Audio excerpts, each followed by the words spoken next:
Amen. Nous allons prier.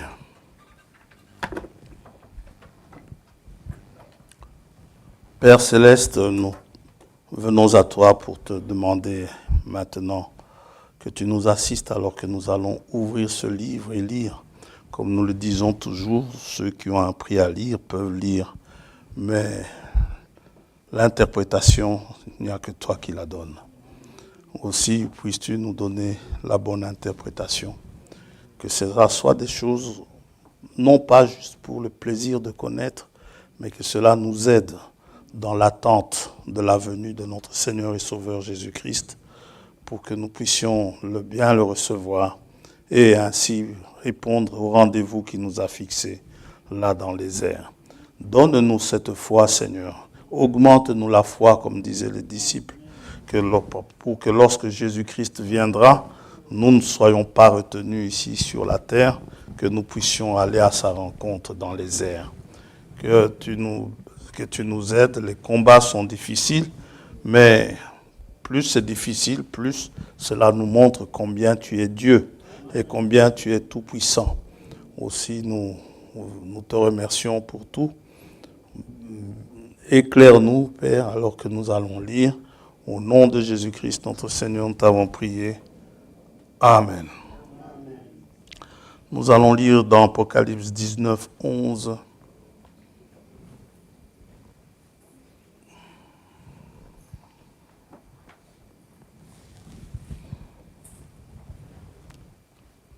Verset 11. Puis je vis le ciel ouvert et voici parut un cheval blanc. Celui qui le montait s'appelle fidèle et véritable, et il juge et combat avec justice. Ses yeux étaient comme une flamme de feu. Sur sa tête étaient plusieurs diadèmes. Il avait un nom écrit que personne ne connaît si ce n'est lui-même. Et il était revêtu d'un vêtement teint de sang. Son nom est la parole de Dieu. Les armées qui sont dans le ciel le suivaient sur des chevaux blancs, revêtus d'un fin lin blanc pur. De sa bouche sortait une épée aiguë pour frapper les nations. Il les pètera avec une verge de fer et il foulera la cuve du vin de l'ardente colère du Dieu Tout-Puissant. Il avait sur son vêtement et sur sa cuisse un nom écrit, Roi des rois et Seigneur des seigneurs. Amen. Que le Seigneur bénisse sa parole. Ce matin, nous parlerons de ce sujet. Selon le verset 11, il juge et combat. Ce sera le titre. Il juge et combat. Il fait les deux. Et nous avons vu dimanche passé qu'il est le roi des rois. C'est-à-dire, il est le roi de tous les rois sur la terre. À l'époque, il n'y avait pas de président. C'était des rois ou des princes.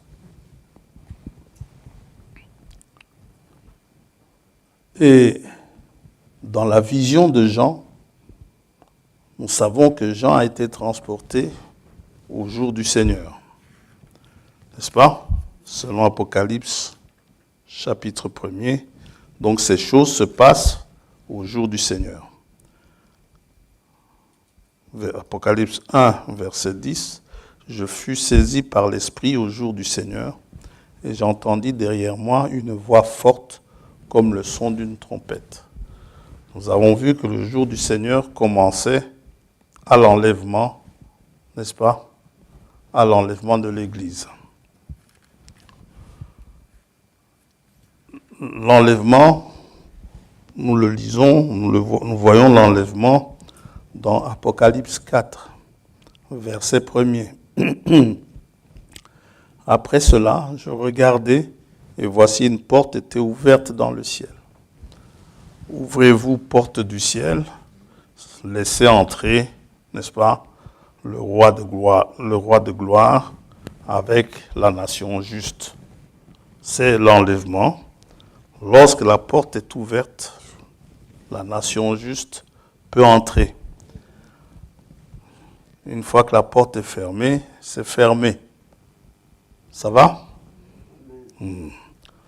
Dans Matthieu 25, on voit quand c'est fermé. Lorsque les vierges folles essayent de venir entrer, on leur dit non, c'est fermé. Ça va? La première voix que j'avais entendue, comme le son d'une trompette, ça veut dire dans Apocalypse 1er, et qui me parlait, dit, monte ici. C'est l'enlèvement. Et je te ferai voir ce qui doit arriver dans la suite. Autrement dit, ce que nous venons de lire dans Apocalypse 19, cela se passe après l'enlèvement. Et d'ailleurs, même, ceux qui ont été enlevés, si on a le temps, on le verra aujourd'hui, sinon on le verra une autre fois, ceux qui ont été enlevés sont avec lui dans Apocalypse 19. Ils reviennent avec lui et ils montent aussi des chevaux blancs. Ça va? Et ils sont avec le Seigneur au moment où le Seigneur revient. Quand Jean voit le ciel ouvert, il paraît quelqu'un sur un cheval blanc, fidèle et véritable, quelqu'un qui juge et combat. En ce jour-là, au jour du Seigneur, nous savons une chose, qu'en ce jour-là, l'Éternel sera roi de toute la terre. C'est ce que nous dit Zacharie. Un jour devant Dieu, c'est 1000 ans devant nous. Donc, c'est pendant le millénaire, là, pendant ce jour, ce 7e jour, ces 1000 ans qui vont arriver, il y a l'enlèvement et il y a ce retour du Christ avec ses armées, sur un cheval blanc, il vient pour combattre.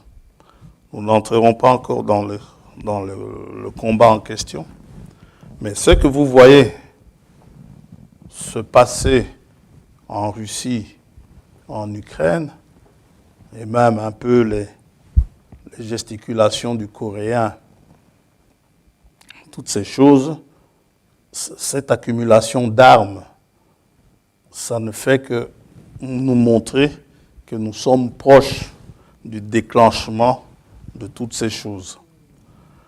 Dimanche passé, nous avons lu dans Zacharie 14 comment les irradiations nucléaires vont agir sur les gens.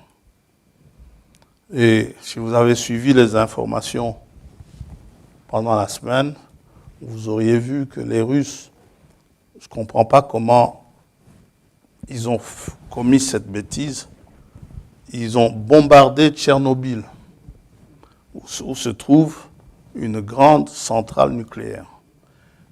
S'il y a des gens qui savent, qui connaissent les dangers du nucléaire, c'est bien les Russes. Mais malgré tout, il a fait camper une partie de son armée là-bas.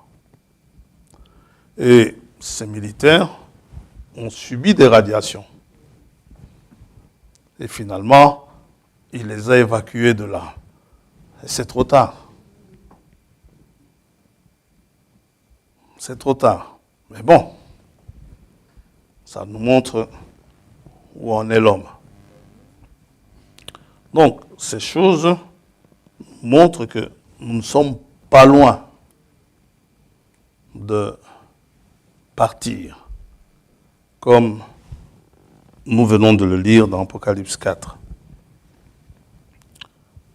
Et ce jour-là, ce jour du Seigneur, Zacharie nous dit que, Zacharie 14, 9, que l'Éternel sera roi de toute la terre.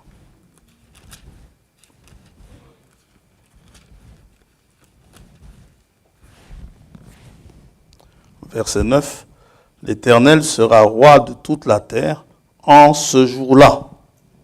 L'Éternel sera le seul Éternel et son nom sera le seul nom. Maintenant, celui qui monte le cheval blanc, Jean ne nous en parle pas comme étant l'Éternel. Il nous dit, celui qui le monte, il s'appelle fidèle et véritable, n'est-ce pas? C'est quelqu'un qui monte le cheval blanc, il s'appelle fidèle et véritable, et il est le roi des rois. Il s'appelle fidèle et véritable. Si nous allons dans Deutéronome 7, Deutéronome 8 aussi, je crois, dans pas mal de passages dans l'Ancien Testament, il nous est dit clairement que Dieu est fidèle. Amen. Et pour ce qui est du véritable, si nous allons dans 1 Jean, chapitre 5, verset 20, Jean nous dit que Dieu nous a donné l'intelligence. 1 Jean 5, verset 20, nous savons aussi que le Fils de Dieu est venu et qui nous a donné l'intelligence pour connaître le véritable. Qui est le véritable? Et nous sommes dans le véritable, en son Fils Jésus-Christ. C'est lui qui est le Dieu véritable et la vie éternelle. Et dans la lettre à l'église de Philadelphie, dans Apocalypse 3, verset 7, celui qui parlait avec la voix comme le son d'une trompette dans Apocalypse 1er, il parle à Jean, il dit à Jean, écrit à l'ange de l'église de Philadelphie, Apocalypse 3, verset 7, voici ce que dit le Saint, le véritable, celui qui a la clé de David, celui qui ouvre et personne ne fermera, celui qui ferme et personne n'ouvrira. Au vu de tout cela, nous voyons qui est le véritable. Il s'agit bien de Christ. Il s'agit bien du Seigneur Jésus-Christ. Et le roi des rois, il s'agit bien du Seigneur Jésus-Christ. Et au vu de tout ceci, s'il est le roi des rois et que l'Éternel est roi sur la terre, s'ils sont différents,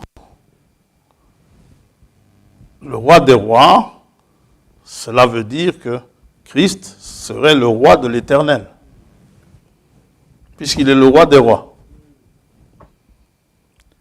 Maintenant, être le roi de l'Éternel, sans être Dieu, c'est quand même compliqué.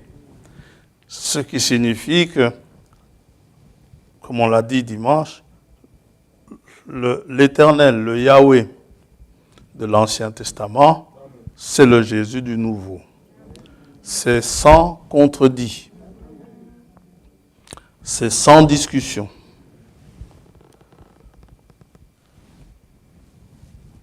Et puis, d'autant plus que l'Éternel, c'est lui qui est Dieu, n'est-ce pas? Vous vous souvenez sur le mont Carmel, lorsque le feu est descendu du ciel, le peuple a crié, c'est l'Éternel qui est Dieu, c'est l'Éternel qui est Dieu. Maintenant, moi je me dis, si quelqu'un ne voit pas ça, il est définitivement aveugle. On ne peut pas dire autrement. Spirituellement, il est définitivement aveugle. Vous savez, il y a aussi un psaume qui parle de Jésus-Christ, donc il parle de Dieu, de Dieu. Psaume 45.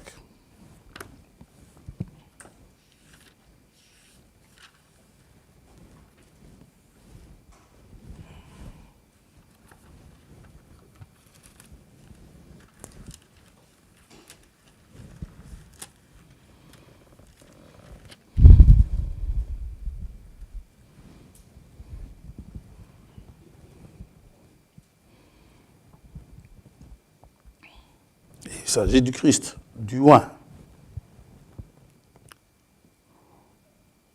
Verset 7. Ton trône, ô Dieu, est à toujours. Le trône, c'est le siège du roi. Le sceptre, c'est le bâton du roi. Le sceptre de ton règne est un sceptre d'équité. Sceptre d'équité, pourquoi? Souvenez-vous du titre. Dieu, le véritable, le roi des rois, il juge et il combat. Il juge avec équité. On va y arriver. Tu aimes la justice et tu hais la méchanceté. C'est pourquoi, ô Dieu, ton Dieu t'a oint. Oui? C'est pourquoi, ô Dieu, il est Dieu, son Dieu l'a oint, le Messie, le Christ, d'une huile de joie par privilège sur tes collègues. Maintenant, le livre de Daniel nous parle d'un royaume qui doit être établi. Mais avant d'arriver à cela, c'est bien de voir les choses qui concernent Israël, parce qu'on va dire, Apocalypse 19, ça concerne Israël. Mais nous savons, ce que Dieu a fait avec Israël, il le fait avec nous.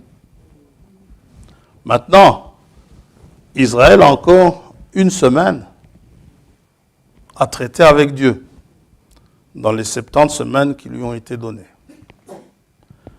Et dans cette semaine-là, Dieu traitera avec Israël comme il a traité avec l'Église. Ça veut dire que dans cette semaine-là, il y aura un jugement. Ce qui signifie qu'aujourd'hui, l'Église passe son jugement. Son jugement, l'Église le passe ici. Ne le passera pas au temps du jugement qui arrive, celui qui est annoncé. Jésus dit que celui qui croit en celui qui l'a envoyé, c'est celui qui croit en lui, est passé de la mort à la vie. Il ne passera plus en jugement. Pourquoi? Parce que son jugement est tombé sur Christ.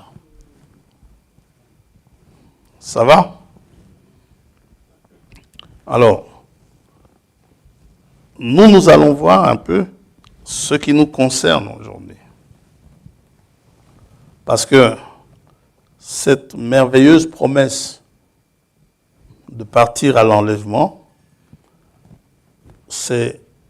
qui est une réalité, mais c'est certainement pour les vainqueurs. Et vaincre, ce n'est pas une chose facile. Tout comme Israël, au jour du Seigneur, aura besoin de l'intervention du Messie pour pouvoir s'en tirer, parce que la terre entière, les nations seront contre eux. Ils auront besoin du Messie pour s'en tirer. Vous et moi, nous avons besoin de lui pour nous en tirer. Sans lui, nous n'y arriverons pas.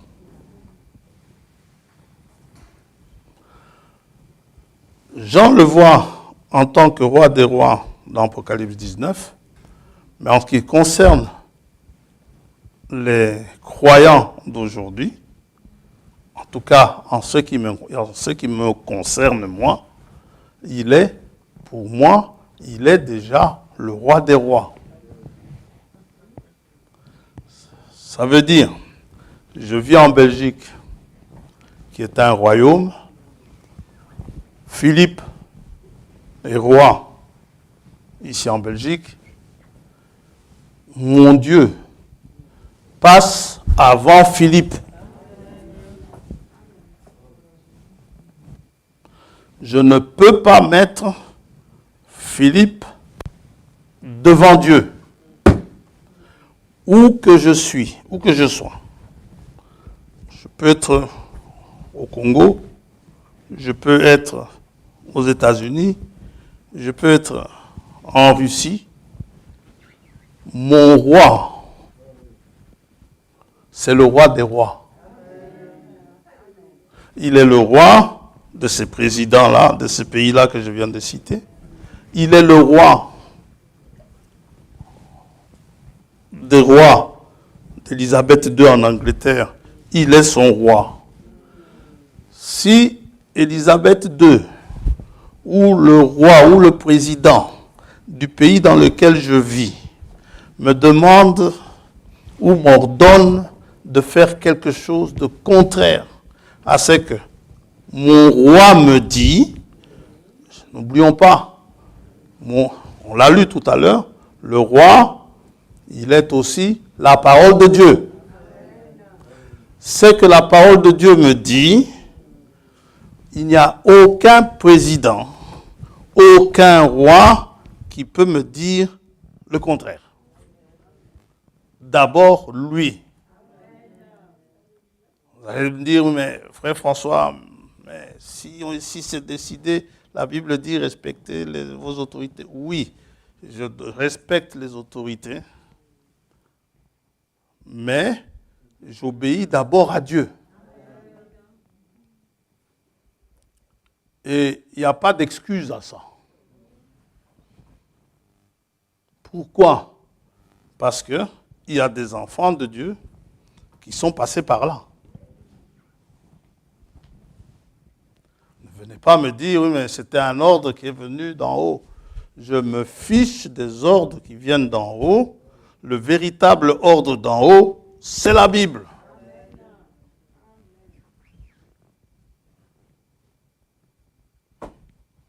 Amen.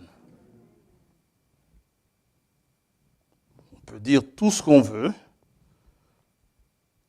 Le véritable ordre, c'est la Bible. Si la Bible dit une chose et la Constitution dit autre chose, moi, je prends d'abord la Bible. Le président français, il a dit que chez eux en France, ils ont le droit au blasphème. Si j'étais français, je ne suivrais pas ça. Parce que la Bible me dit de ne pas blasphémer.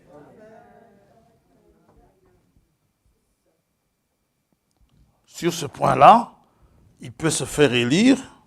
Oui, c'est Dieu qui l'a établi, parce que c'est lui qui établit les rois et tout ça, mais il n'a pas le droit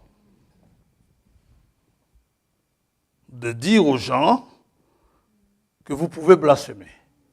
Pour qui il se prend pour leur donner ce droit-là?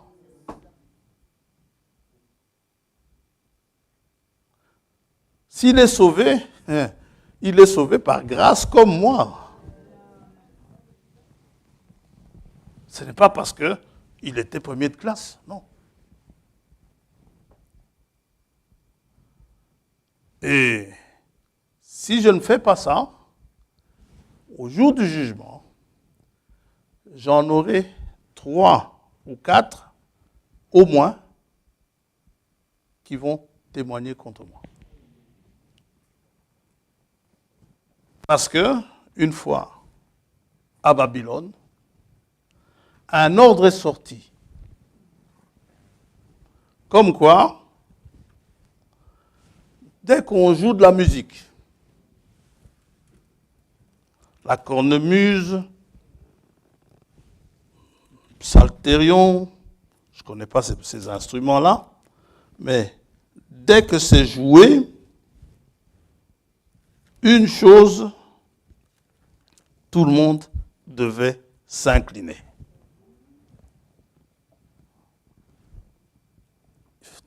Devant une statue. une statue qui ressemblait bien sûr au roi de l'époque.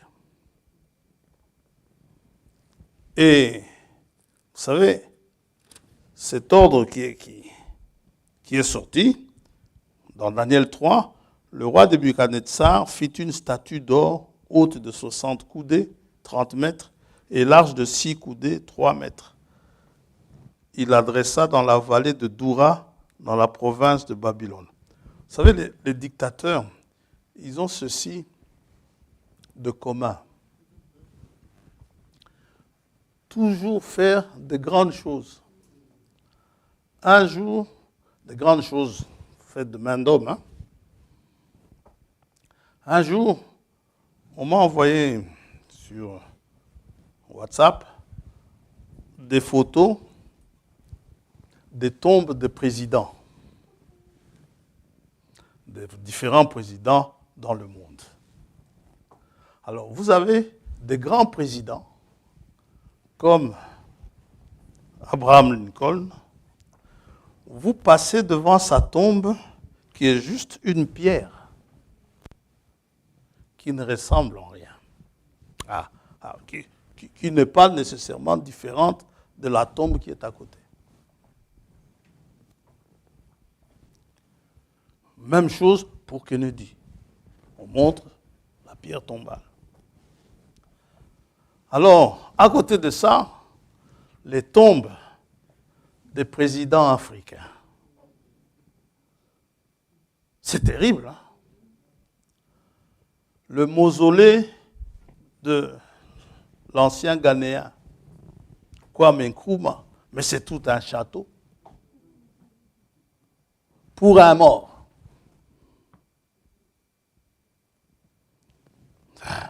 Au Congo, on n'est pas en reste.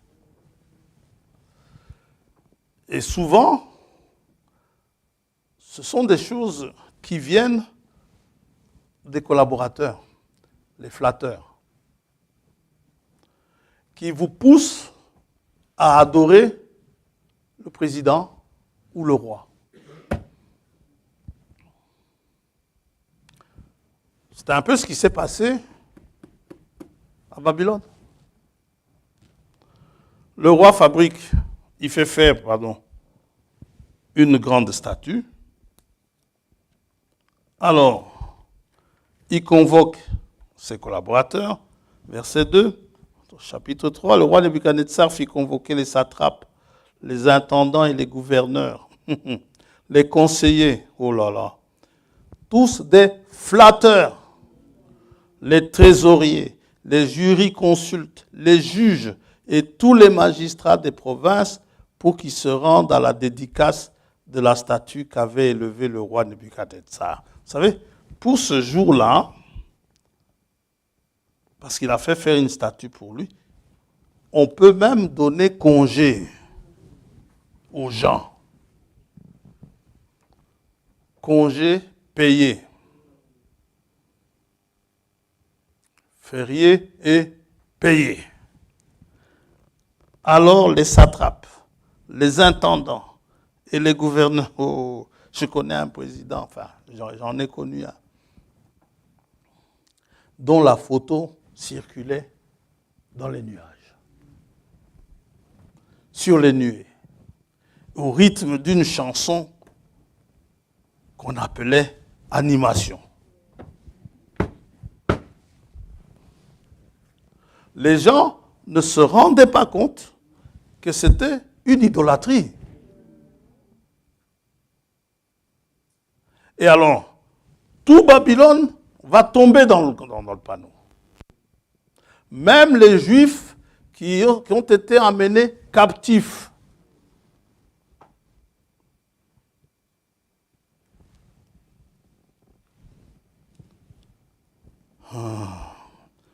Donc, ils s'assemblèrent, tous ces gens-là, ils s'assemblèrent pour la dédicace de la statue qu'avait élevée le roi Nebuchadnezzar. Ils se placèrent devant la statue qu'avait élevée Nebuchadnezzar. Un héros cria à haute voix, « Voici ce qu'on vous ordonne, peuple, nation, hommes de toute langue. Au moment où vous entendrez le son de la trompette, du chalumeau, de la guitare, de la sambuc, du psalterion, c'est tout un orchestre, hein, de la cornemuse et de toutes sortes d'instruments de musique, vous vous prosternerez et vous adorerez la statue d'or qu'a élevée le roi Nebuchadnezzar. Quiconque ne se prosternera pas et ne l'adorera pas sera jeté à l'instant même au milieu d'une fournaise ardente. C'est pourquoi au moment où tous les peuples entendirent le son de la trompette, du chalumeau, de la guitare, de la sambuc, du psalterion et de toutes sortes d'instruments de musique, tous les peuples, les nations, les hommes de toute langue se prosternèrent et adorèrent la statue d'or qu'avait élevée le roi Nebuchadnezzar. Mais que ce soit les Juifs déportés ou les Babyloniens, tous, dès que la musique jouait, adoraient la statue. Sauf 3 Hébreux. Ces 3-là, ils voulaient bien suivre les lois du pays, mais dès que la loi du pays venait à l'encontre de la parole de Dieu, ils prenaient position. Et c'est comme cela que nous devons être, nous, aujourd'hui. Le Seigneur cherche des adorateurs, de vrais adorateurs, en esprit et en vérité. Ou, en vérité, quand vous avez proclamé que l'Éternel est le seul Dieu, eh bien, vous vivez en conséquence. Parce que Dieu, ça veut dire objet d'adoration. Vous n'adorez que lui. Vous n'adorez personne d'autre. Eh bien, ils sont tous trempés dans cela, sauf les 3 Hébreux. Et certainement Daniel non plus. Beaucoup s'imaginent que s'ils font de la flatterie, s'ils ne font pas la flatterie, ils n'auront pas de poste. Vous savez, hein, c'est Dieu qui établit. Regardez, ces 3 Hébreux, ils ne sont pas tombés dans la flatterie. Mais malgré tout, ils ont eu un poste. Dites amen à ça. Dieu n'abandonne jamais les siens. Ça, c'est le bon moyen d'avoir un poste. C'est le seul moyen de chrétien. Le chrétien ne verse pas dans l'idolâtrie.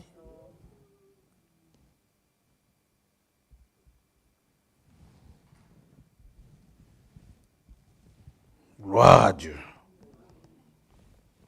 Maintenant, Daniel, puisqu'on y est, nous parle d'un roi. Il voit la vision d'un roi qui va venir dans Daniel 7, dont la domination sera éternelle.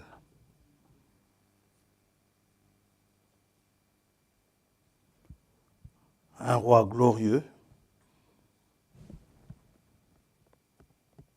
Verset 13. Je regardais pendant mes visions nocturnes et voici sur les nuées des cieux arriva quelqu'un de semblable à un fils de l'homme. Il s'avança vers l'ancien des jours et on le fit approcher de lui. On lui donna la domination, la gloire et le règne, et tous les peuples, les nations et les hommes de toute langue le servirent. Sa domination est une domination éternelle qui ne passera point et son règne ne sera jamais détruit. C'est en beaucoup de points semblable à ce que l'ange Gabriel dit à Marie lorsqu'il lui annonce qu'elle aura un enfant dans Luc chapitre 1er. Maintenant, ce roi des rois, quand on regarde de notre côté, pour nous, je viens de dire, pour nous, il est le roi des rois. Il est le roi du roi Philippe ici, où nous sommes. Nous obéissons d'abord à lui, à ce que lui nous dit de faire. Et nous sommes dans un environnement hostile. De la même manière qu'en ce moment, les armes sont en train de s'accumuler du côté de l'Orient, qui vont être utilisées pour détruire Israël. De la même manière, dans le royaume spirituel dans lequel nous sommes.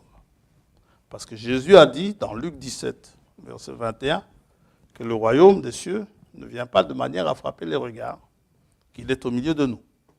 N'est-ce pas? Et pendant que, dans ce royaume, bien sûr, il y a un roi. Et pendant qu'il est notre roi, nous sommes heureux qu'il soit notre roi. Pourquoi? Parce que dans l'Ancien Testament, quand vous regardez, les rois avaient deux principales fonctions. Ils étaient chefs militaires. Même aujourd'hui, les royaumes terrestres copient cela.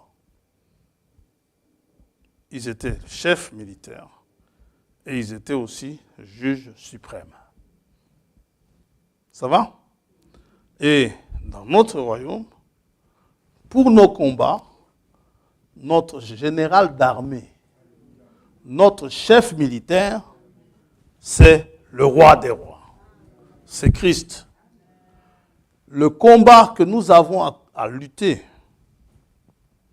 n'est pas un combat facile. L'apôtre nous dit, vous ne combattez pas des ennemis normaux. Vous ne combattez pas des ennemis ordinaires. Nous voyons dans Apocalypse 19, le roi des rois, lorsqu'il vient, il est question d'armées. Il y a des armées dans le ciel qui le suivaient. Il tenait une épée aiguë. Et nous savons ce que c'est que l'épée. On peut regarder dans Ephésiens 6, l'épée, c'est la parole de Dieu. Et ce quelqu'un qui est sur un cheval blanc, c'est un militaire. C'est un guerrier. C'est un combattant. Un vrai chef militaire. Et les rois dans l'Ancien Testament étaient de vrais chefs militaires. Ce n'étaient pas des gens comme celui qui est du côté de la Russie là-bas, qui se retrouve dans un beau bureau où il donne des ordres. Pendant ce temps-là, il y a 120 000 hommes qu'il faut nourrir, dont il faut s'occuper et qu'on a envoyé à la guerre. Lui, il est tranquillement dans son bureau, donnant des ordres. Ils se font tuer, ils se font tirer dessus. D'ailleurs, ils ne veulent même pas dire le nombre de militaires qu'ils ont perdus. Il en a perdu beaucoup. Dans l'Ancien Testament, même des rois comme Akab, ils allaient au combat. Ils sont morts au combat. Akab, Saül, tous ces rois-là, ils sont morts au combat. Ce n'étaient pas des rois pousse-bouton. Et notre roi n'est pas un roi pousse-bouton. Amen. C'est un roi qui combat pour nous. Et par ce combat, par son combat, nous avons la victoire. Oh! Nous avons ce combat où l'apôtre nous dit, votre combat n'est pas un combat ordinaire. Il y a eu une accumulation d'armes pour nous faire tomber, pour nous tirer dessus. Exactement comme ce qui se passe dans le naturel aujourd'hui. La technologie a mis autour de nous plein d'armes pour tuer le plus grand nombre spirituellement. Une des armes les mieux connues, que l'on connaît, mais souvent on n'y fait pas attention, c'est la grande boîte là. La télé. Une autre arme qui vous permet d'assassiner des frères ou des sœurs. Ce petit truc-là, que l'on appelle smart. Vous savez, smart, ça veut dire intelligent. Lorsque vous l'allumez, vous mettez à l'oreille et à la bouche, vous pouvez détruire quelqu'un et pendant que vous le détruisez, vous vous détruisez vous-même également.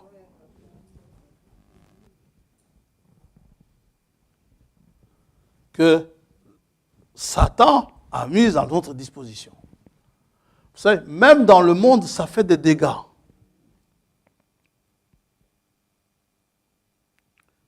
Je suis venu à la radio, je crois que j'étais au courant de cette semaine, où on racontait cette histoire.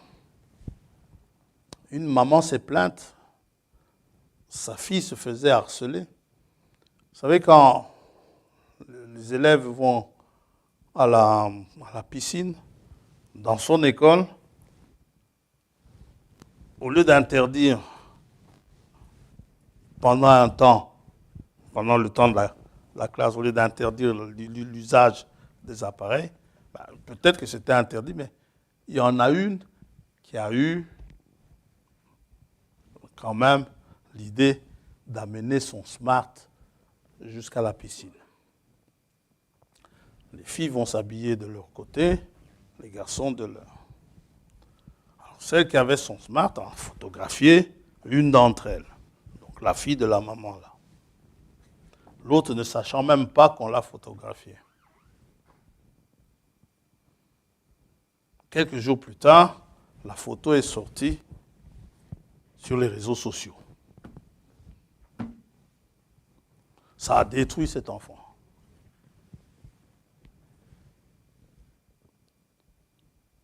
D'abord harcelé, c'est arrivé à d'autres mains, des jeunes gens qui ont commencé à harceler. Sinon, on met ça sur eux. Et il y a des enfants qui se sont suicidés avec ça. Ce sont des choses qui peuvent nous servir. Et on y met beaucoup d'argent pour s'en acheter. On veut toujours le dernier cri. Ça peut servir, mais ça peut détruire aussi. Ça, c'est dans le monde que nous vivons aujourd'hui. Alors, l'Esprit nous met en garde. Éphésiens, chapitre 6.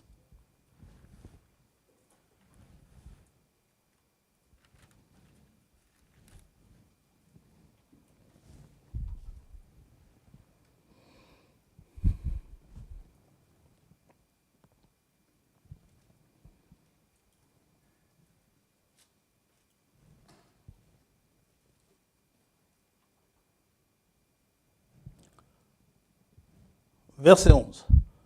Revêtez-vous de toutes les armes de Dieu, afin de pouvoir tenir ferme contre les ruses du diable. Car nous n'avons pas à lutter contre la chair et le sang, mais contre les dominations. Nous ne luttons pas contre des lampistes, nous luttons, contre des dominations. Ces choses qui vous dominent là.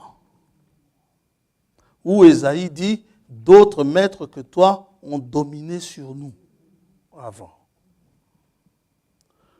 Nous luttons contre les autorités. Vous ne voulez pas le faire, mais il va vous obliger à le faire. Contre les princes de ce monde de ténèbres. Contre les esprits méchants dans les lieux célestes. Voilà notre combat. Et si ça ne tenait qu'à nous-mêmes,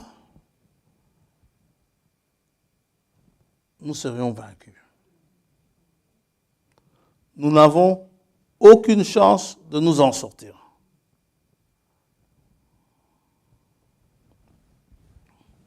Mais nous avons un roi qui ne se contente pas de nous regarder et de nous donner des ordres. Tu ne blasphémeras pas, tu ne voleras pas, tu ne pas, tu ne pas, et ainsi de suite. Il ne se contente pas de ça. Pas que de ça. Non seulement il nous demande de faire, il sait que ce qu'il nous demande de faire ou de ne pas faire, nous en sommes incapables. Que personne ne peut tenir ce combat tout seul. S'il y en avait un qui aurait pu le faire, sa venue aurait été inutile. Parce qu'il y en aurait eu un qui aurait pu le faire. Mais tous ont péché. Nous avons à nous battre contre le péché. Et ces démons qui nous combattent, ce n'est pas de n'importe qui, c'est des principautés.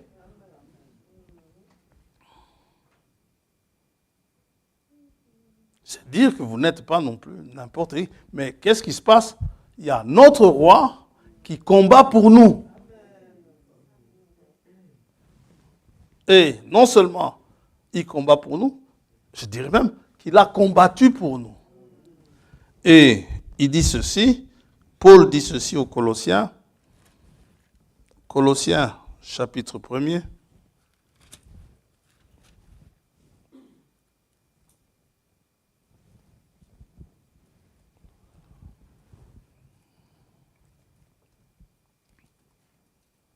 verset 12.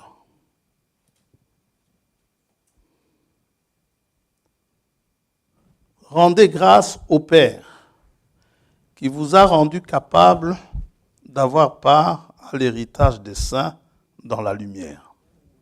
Il nous a délivrés de la puissance des ténèbres et nous a transportés dans le royaume de son Fils bien-aimé. Là où justement son Fils bien-aimé est le roi, en qui nous avons la rédemption, le pardon des péchés. C'est là qu'il nous a mis, nous assurant cette merveilleuse victoire. Paul toujours dit aux Colossiens, il dit ceci, Colossiens chapitre 2, verset 14.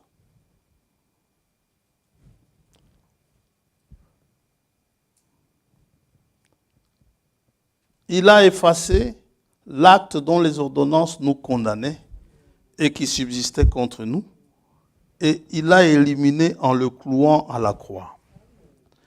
Il a dépouillé les dominations et les autorités et les a livrées publiquement en spectacle en triomphant d'elles par la croix. Ce combat-là est merveilleux. Et lui-même nous dit, ces dominations-là qui sont dans le monde, il dit dans Jean que le prince de ce monde, il est déjà jugé, lui. Fini. Il dit dans Jean, je crois que c'est dans Jean 16, il dit, n'ayez pas peur, j'ai vaincu le monde.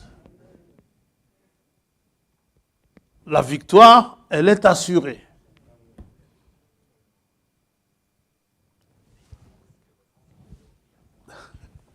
Tous ces toutes ces dominations, toutes ces principautés, grand frère, ces choses-là ne sont pas pour nous. Hein. Moi aussi, je me bats avec ça souvent. Ouais. Toutes ces principautés qui sont là, si ça ne tenait qu'à nous-mêmes, elles sont plus fortes que nous. La mort même peut semer le désarroi au milieu de nous. Mais il a même vaincu la mort. Parce qu'il est vivant aujourd'hui. C'est le message qui nous est apporté. Il est vivant. Ce qui fait, aujourd'hui, nous marchons en vainqueurs.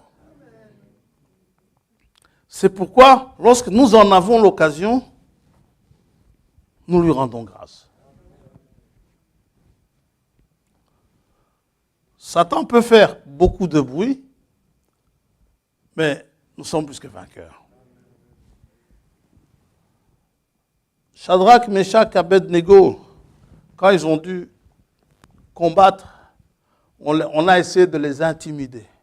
On les a jetés. Vous savez, cette fournaise, les combats que nous menons ne sont pas les mêmes que les autres.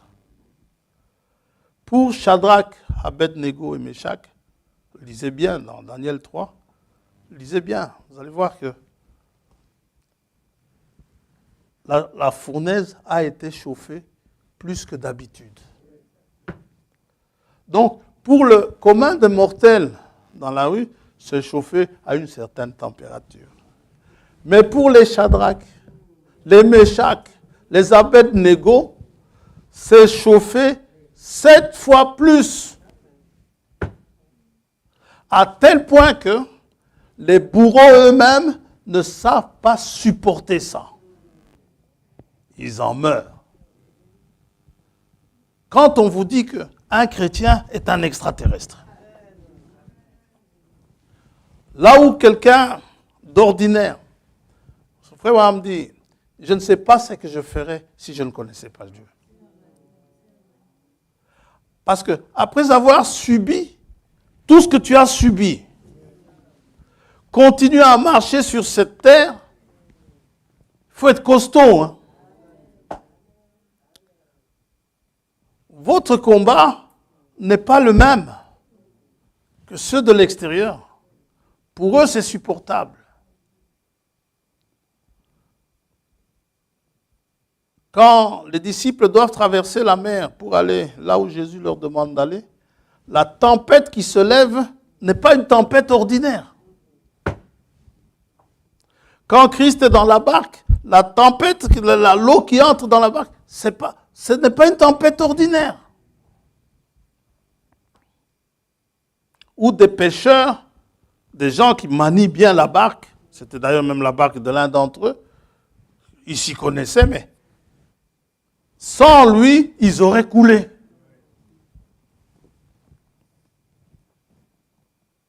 Et sincèrement, sans lui, je ne serais pas là aujourd'hui.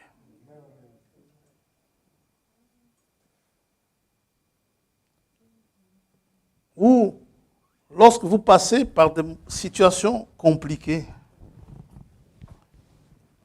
les gens vous regardent, vous êtes toujours riant.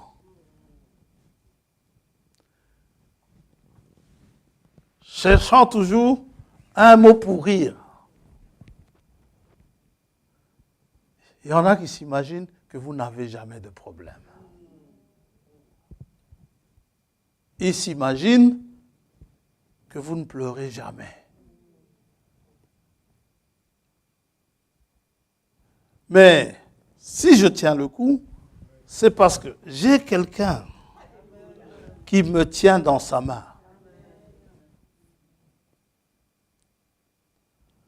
Et s'il le fait avec Israël, la situation dans laquelle ils vont se trouver, on le verra, hein, un de ces quatre, on le verra. Israël va être encerclé de nations hostiles. Pour le moment, ils se croient forts. L'autre a fait fabriquer un missile qui peut envoyer aux États-Unis. Et frère Branham a vu ça. Les États-Unis rasés.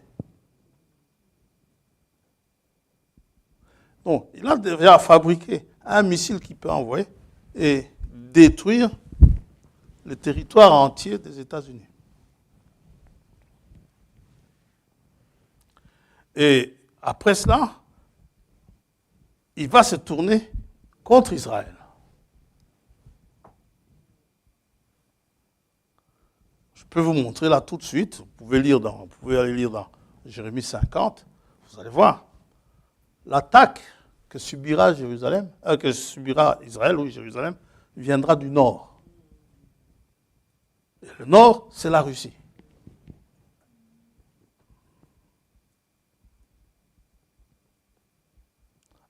Quand Israël va voir qu'ils sont entourés, ils ne peuvent plus rien faire, c'est là qu'il va descendre.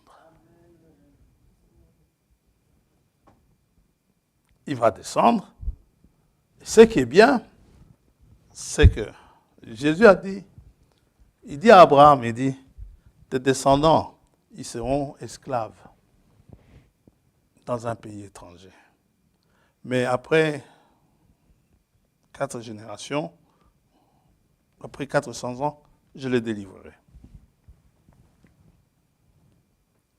Non seulement je les délivrerai, mais je jugerai la nation qui les aura ainsi opprimés. Et le prince de ce monde de ténèbres, qui n'arrête pas de nous causer des misères, sachez une chose, sachez ceci, il est déjà jugé.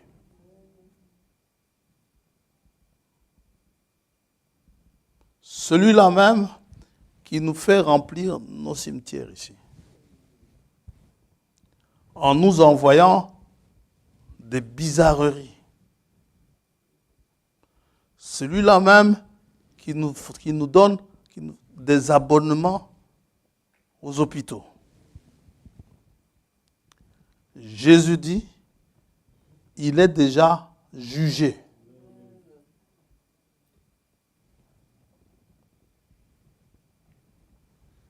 Christ est notre roi.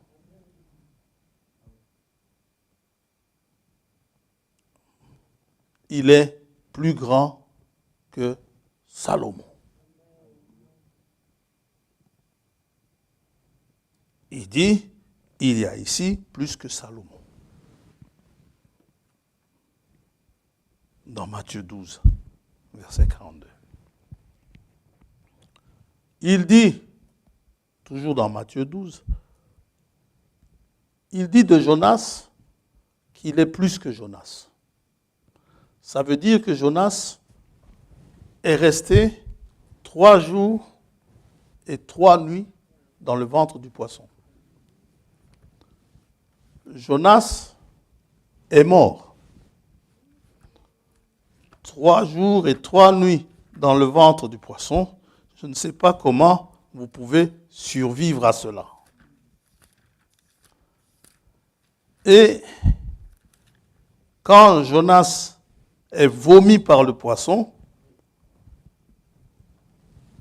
Jésus nous dit, c'est le signe qu'il y a une résurrection. Que lui-même, il fera 3 jours et 3 nuits dans le tombeau, et il en sortira. Car de même que Jonas fut 3 jours et 3 nuits dans le ventre d'un grand poisson, de même le Fils de l'homme sera 3 jours et 3 nuits dans le sein de la terre. Les hommes de Ninive se lèveront au jour du jugement avec cette génération et la condamneront parce qu'ils se repentirent à la prédication de Jonas. Et voici, il y a ici plus que Jonas.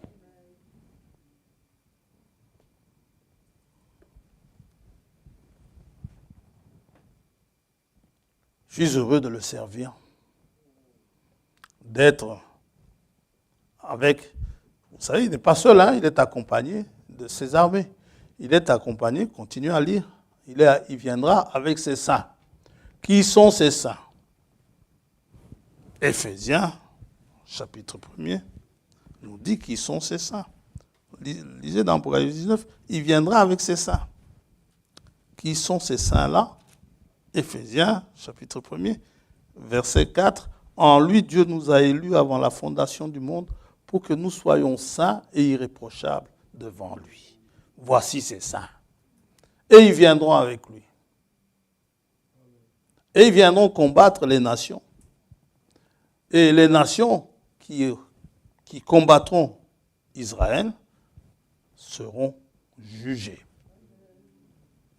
De la même manière qu'en ce qui nous concerne, Satan est jugé, il y aura un jugement des nations.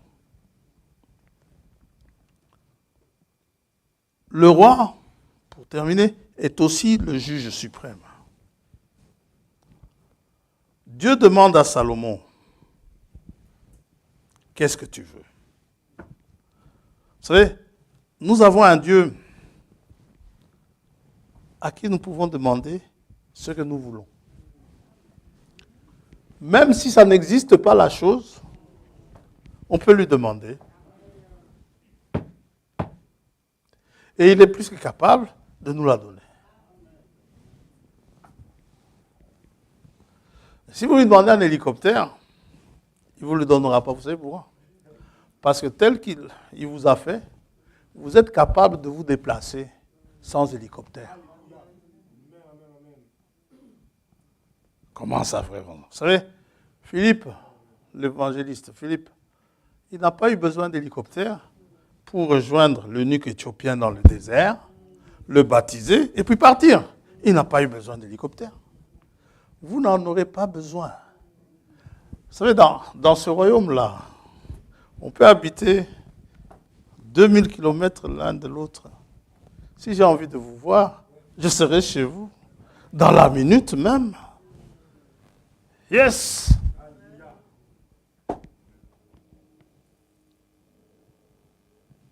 Il n'y aura pas de ces bêtises qui volent là, qui vous polluent la terre. Dieu demande à Salomon, dis-moi ce que tu veux. Moi, j'ai promis à ton père, David, que tu seras roi. Maintenant, tu es roi. Qu'est-ce que tu veux? Si Salomon était charnel, il aurait demandé, je veux être le plus grand roi. Je veux être plus grand roi que la reine d'Angleterre. Je veux être le plus grand roi de toute la terre, craint par toute la terre. Non. Salomon, il ne demande pas ça. Il ne demande pas l'argent. Salomon demande ceci. 1 Roi, chapitre 3.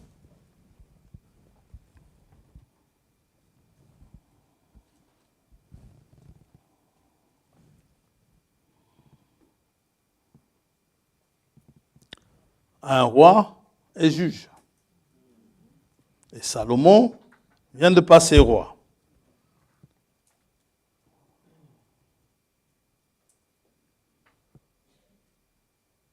Verset 5, 1 Roi 3, 5. À Gabaon, l'Éternel apparut en songe à Salomon pendant la nuit. Et Dieu lui dit, demande ce que tu veux que je te donne. Salomon répondit, tu as traité avec une grande bienveillance ton serviteur David, mon père, parce qu'il marchait en ta présence dans la fidélité, dans la justice et dans la droiture de cœur envers toi. Tu lui as conservé cette grande bienveillance et tu lui as donné un fils qui est assis sur son trône, comme on le voit aujourd'hui. Maintenant, Éternel mon Dieu, tu as fait régner ton serviteur à la place de David, mon père. Et moi, je ne suis qu'un jeune homme. Je n'ai point d'expérience. Il faut savoir être humble. Ton serviteur est au milieu du peuple que tu as choisi, peuple immense, qui ne peut être ni compté ni dénombré à cause de sa multitude. Alors, voici ce que je te demande. Accorde donc à ton serviteur un cœur intelligent pour juger ton peuple. Parce que je suis juge en tant que roi. Maintenant, le roi des rois est juge certainement. pour juger ton peuple, pour discerner le bien et le mal. Car qui pourrait juger ton peuple, ce peuple si nombreux? Il demande un cœur intelligent pour juger. Et Dieu est content. Voilà une demande qui sied à la fonction de Salomon. Au poste où je l'ai mis, voilà une demande qui convient. Il faut savoir demander ce qui convient au poste que Dieu vous a mis. Et Dieu est content. Il dit, tu aurais pu demander de l'argent, c'est vrai, des richesses. Je t'aurais donné. Dieu lui dit, verset 11, cette demande de Salomon plut au Seigneur, et Dieu lui dit, puisque c'est là ce que tu demandes, puisque tu ne demandes pour toi ni une longue vie, ni les richesses, ni la mort de tes ennemis. Il ne faut jamais demander ça. Et que tu demandes de l'intelligence pour exercer la justice, voici, j'agirai selon ta parole. Non pas selon ma parole, mais selon ta parole. Je te donnerai un cœur sage et intelligent, de telle sorte qu'il y aura eu personne avant toi et qu'on ne verra jamais personne de semblable à toi. Je te donnerai en outre ce que tu n'as pas demandé, des richesses et de la gloire, de telle sorte qu'il n'y aura pendant toute ta vie aucun roi qui soit ton pareil. C'est ce que nous disions. Ne croyez pas que si vous flattez le monde, vous aurez les meilleurs postes. Si vous voulez flatter quelqu'un, flattez Dieu. Dieu vous donnera un bon poste. Servez-le d'abord. Mettez-le toujours en avant. Vous savez, celui derrière qui vous courez là, il dépend de Dieu. Si Dieu le tient dans sa main, s'il fait ça, il tombe. Et Dieu est capable, est-ce que vous le croyez? Dieu est capable de lui dire, écoute, mon fils là, ou ma fille là, mets-le là. Vous croyez que Dieu peut le faire? Dieu le fera. Votre avenir dépend du Seigneur. Vous êtes un serviteur du Seigneur. Et n'ayez pas peur de le dire aux gens, ou même à Philippe ici. Si Philippe vous dit, dites à Philippe, sire, je vais d'abord aller demander à mon roi. Il peut se sentir vexé, ce n'est pas grave. Sa vexation, Dieu fera passer outre. Il ne sera d'ailleurs même pas avec. Il va dire, mais celui-là, c'est quelqu'un qui sait en qui il a cru. Et Philippe va dire, c'est justement le genre d'homme qu'il me faut. Et les gens ne vont pas comprendre comment est-ce qu'il a pris lui et pas moi. Mais il y a un Dieu dans les cieux. C'est ça la différence, ma soeur. Il y a un Dieu dans les cieux qui dicte les choses. Qui dit, mon fils là, tu le mets là. Et là où il est bien protégé. Vous allez essayer, comme Hérode, de l'empoisonner ou de le tuer. Non, Dieu dit aux mages, ne rentrez pas par le même chemin. Amen. Et les anges et les mages sont rentrés par un autre chemin. Hérode a été roulé. Il croyait que tout ce que lui demandait, c'était un ainsi dit le Seigneur. Il dit aux mages, il les prenait pour ses domestiques. Il dit aux mages, allez-y, adorez-le. Quand vous aurez fini, venez me trouver. Venez me dire. Les mages l'ont regardé, ben ok. Il aurait pu les accompagner. Il ne les a pas accompagnés parce qu'il n'y croyait pas très fort. Et ils sont partis. Au moment de rentrer, Dieu descend en songe. Ce Dieu-là, hein, il est vivant. Il est vivant. Dieu qui parle à votre patron, on vous nomme chef d'équipe. Vous ne comprenez pas pourquoi on vous a nommé chef d'équipe. Vous comprenez, mais les autres à côté ne comprennent pas. Comment est-ce qu'il a fait pour être chef d'équipe? Il a un Dieu.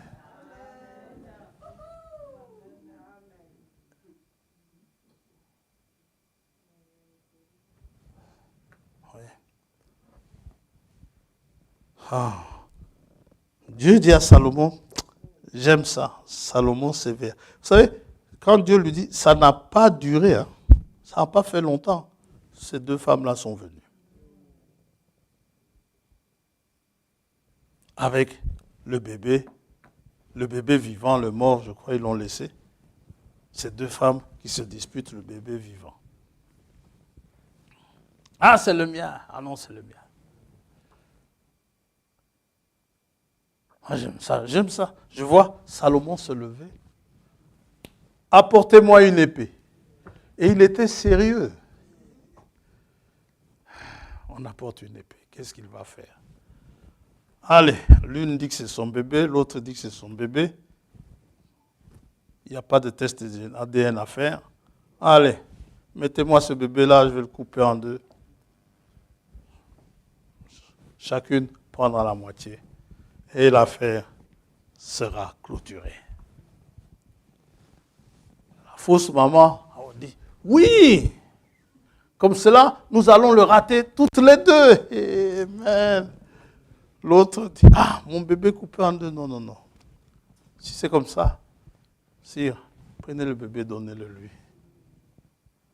Salomon dit, voilà la maman.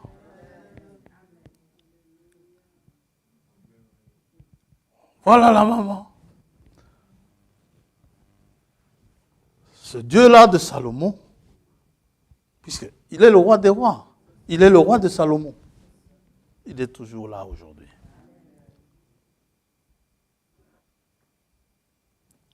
Pendant que Satan essaiera de vous terrasser par des soucis pour que vous ratiez l'enlèvement. Hein. Vous savez, les soucis de la vie vont vous alourdir. Vous ne saurez plus vous envoler. Tellement vous êtes soucieux. Il est celui qui vous console. Il est celui qui arrive à trouver les mots qu'il faut pour combler votre cœur.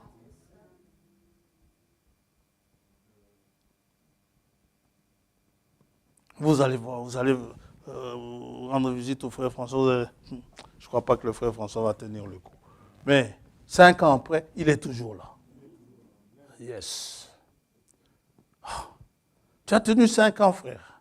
Par la grâce de Dieu, mon frère. Celui-là, je ne crois pas qu'il va tenir le coup, ce coup-là. 10 ans après, il est toujours là. Oh. Mais comment tu fais?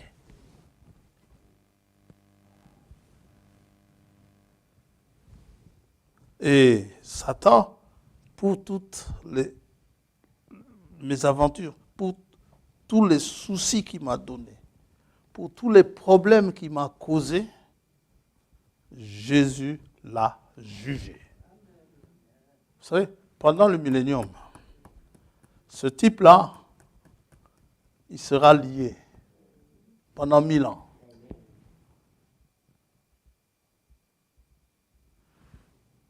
Là, ce que nous n'avons pas pu faire ici, nous le ferons là-bas. Nous terminerons cela là-bas. Continuez à réclamer les vôtres. Faites comme Rahab. Il y a un lieu de rassemblement. Faites comme Rahab. Rahab a demandé, je veux mon papa, ma maman, mon cousin, mon frère, ma soeur, et tous les siens. Josué dit, je te les donne. Mais mets-les dans ta maison. Ils sont venus dans sa maison dans l'état où ils étaient. Jéricho a été rasé, sauf la maison de Rahab, avec les siens. Ne vous découragez pas. Il est notre juge à nous. Paul dit,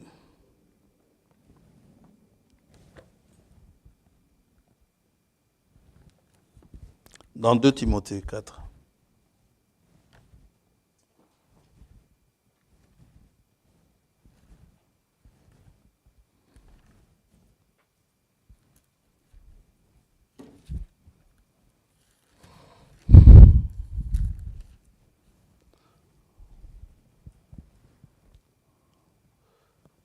il juge et il combat pour nous. Verset 8. Désormais, verset 7. J'ai combattu le bon combat. J'ai achevé la course. Vous voyez qu'il y a un combat. J'ai gardé la foi. Pour que Pierre garde sa foi, il a fallu que le Seigneur prie pour lui. Il dit à Pierre, Satan t'a réclamé pour te secouer, pour te cribler comme on crible le froment. Mais j'ai prié pour toi. Dans Jean 17, il dit, ce n'est pas seulement pour ceux-ci que je prie, mais pour ceux de l'autre bergerie également. Ce qui fait, il a prié pour vous, pour le jour de la secousse, quand Satan vous a criblé. 2 Timothée 4, désormais, verset 8, la couronne de justice m'est réservée. Le Seigneur, le juste juge, me la donnera dans ce jour-là. Et non seulement à moi, mais encore à tous ceux qui auront aimé son avènement. Là où Satan vous aura condamné, le juste juge vous sauvera et vous donnera votre couronne. Il est le juste juge parce que Satan, il ne va pas l'épargner. Jean 16, verset 11.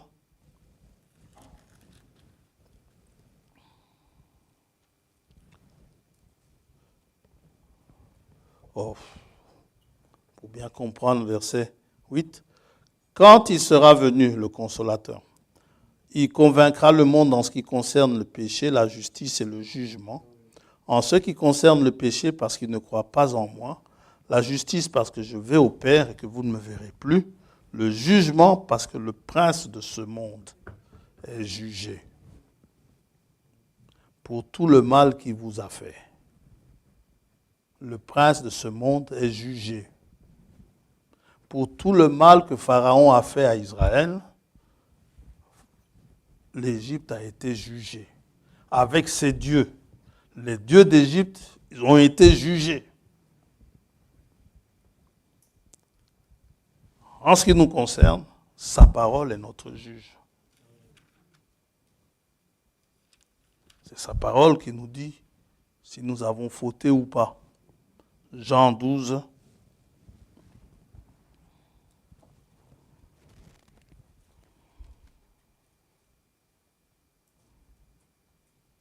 Nous, il ne nous juge pas, mais il juge ceux qui nous oppriment.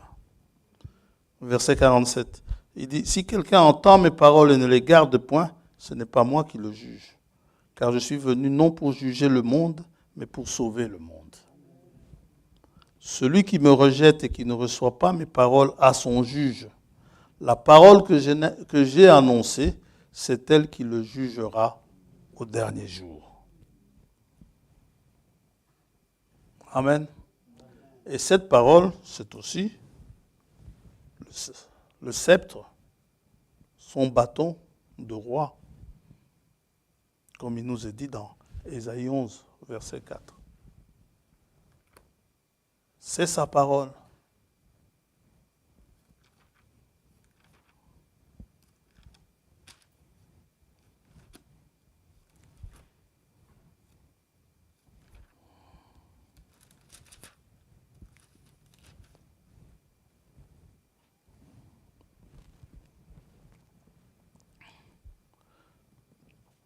Ésaïe 11, puis un rameau sortira du tronc d'Isaïe, et un rejeton naîtra de ses racines. L'Esprit de l'Éternel reposera sur lui. Esprit de sagesse et d'intelligence, esprit de conseil et de force, esprit de connaissance et de crainte de l'Éternel. Il respirera la crainte de l'Éternel. Il ne jugera point sur l'apparence.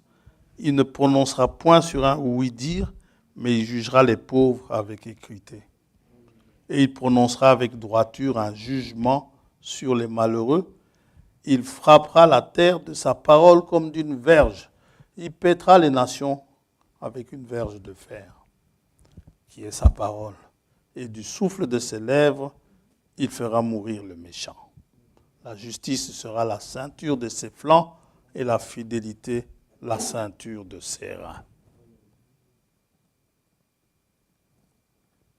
Il juge et il combat. C'est ce que fait un roi. Le roi est le juge suprême. Mais nous, il ne nous juge pas. Il juge ceux qui nous oppriment. Il juge nos ennemis. Nous qui avons cru en lui, nous qui l'avons reçu, nous ne passerons pas en jugement. Mais nous sommes passés de la mort à la vie. Nous allons prier. Maranatha, lance-nous, le Seigneur éclaire mon chemin. Sa parole, c'est le feu. Tu peux venir. Et nous allons prier. Le Seigneur seul éclaire mon chemin. Sa parole, c'est le feu. Le Seigneur seul éclaire mon chemin. Sa parole, c'est sa parole,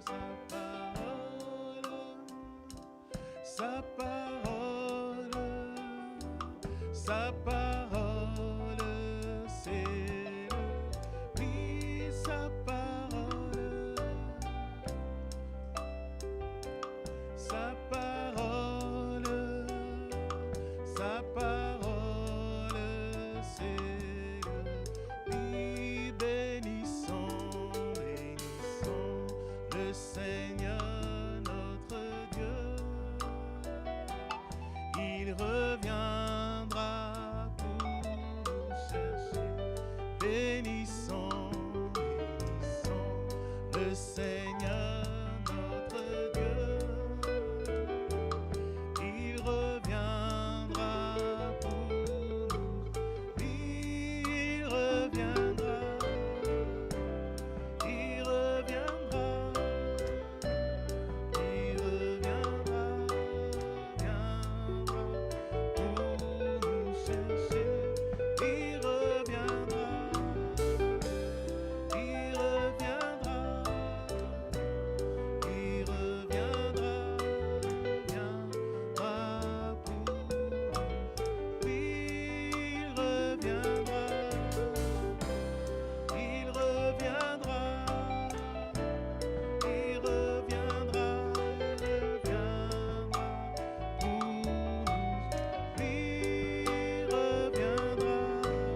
Viens, il reviendra.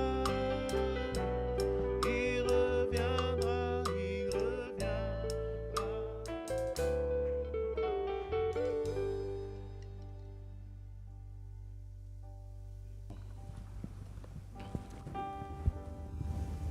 Cette promesse nous donne la force, le courage de continuer dans ce chemin.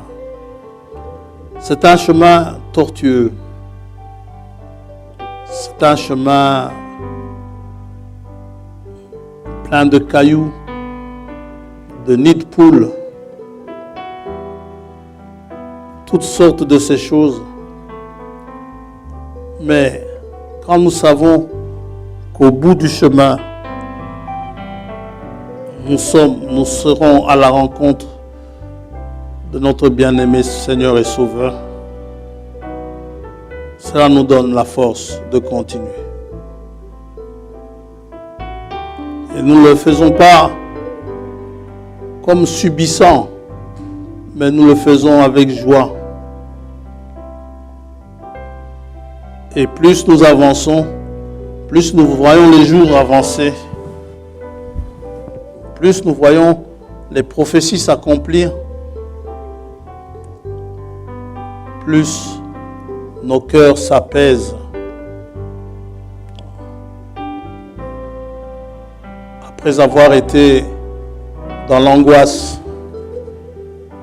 comme Israël le sera bientôt, ils passeront par les angoisses de Jacob,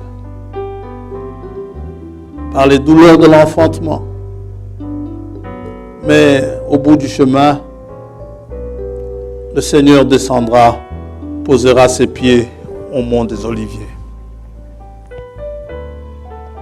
Pour nous, c'est un chemin différent. Nous irons à ses côtés, avec les nôtres,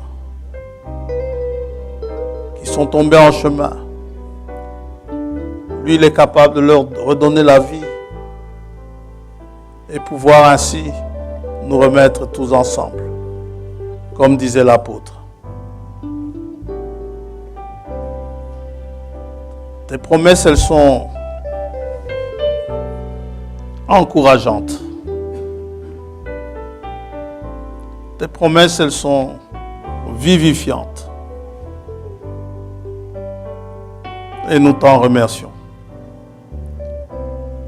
D'autant plus que Jean, quand il t'a vu attestant ces choses, Jean dit, celui qui montait le cheval blanc, son nom est fidèle.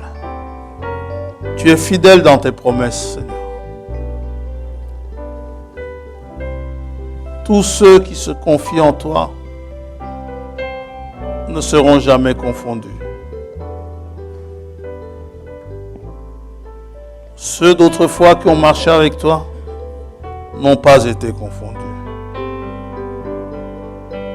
Aussi, nous te remercions de nous permettre de prendre connaissance de ces promesses merveilleuses. Sois béni, sois loué. Nous voulons te remettre tes enfants entre tes mains pour le long chemin qu'ils ont parcouru, ou des chemins plus courts, mais que tu ramènes chacun sain et sauf jusque chez lui. Pendant que nous attendons le jour, nous voulons tout simplement te demander ceci, de nous aider à nous apprêter. Merci encore pour ce jour que tu as fait. Merci pour ce rassemblement. Et nous voulons remettre le rassemblement de la semaine aussi entre tes mains. Au nom de Jésus-Christ, notre Seigneur et Sauveur, nous t'avons adressé notre prière. Amen. Dieu vous bénisse.